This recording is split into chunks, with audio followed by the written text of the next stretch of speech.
দর্শক, আমি এই মুহূর্তে দাঁড়িয়ে আছি অভয়নগর উপজেলা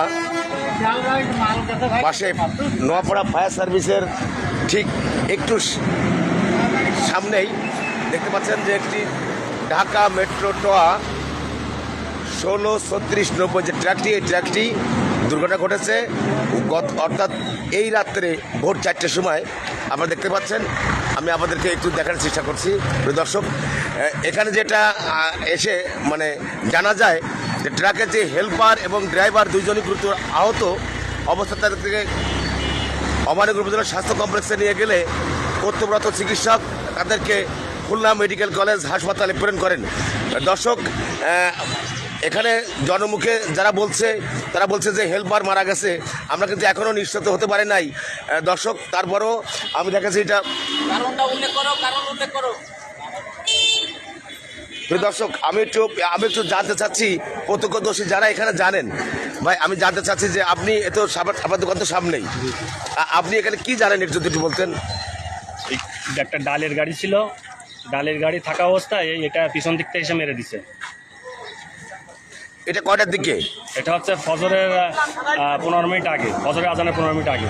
এই হেল্পার এবং ড্রাইভার কি অবস্থা আপনি কি জানেন? হেল্পারের অবস্থা যখন নিয়ে গেছে এখান থেকে তখন একটু জীবিত ছিল, এখন পরে জানা গেছে যে তো হয়তো হেল্পার মারা গেছে।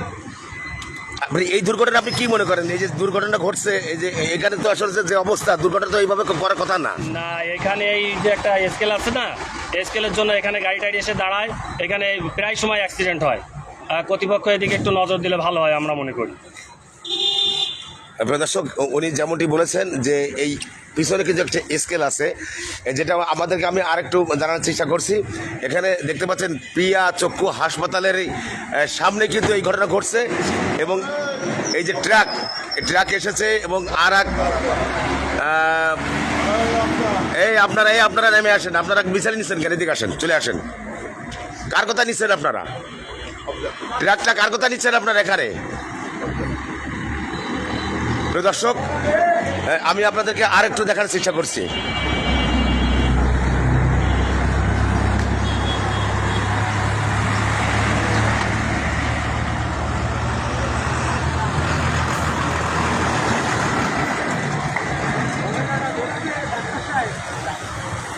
ঘটনাটা ঘটেছে বুঝছেন, রাত 5টার দিকে।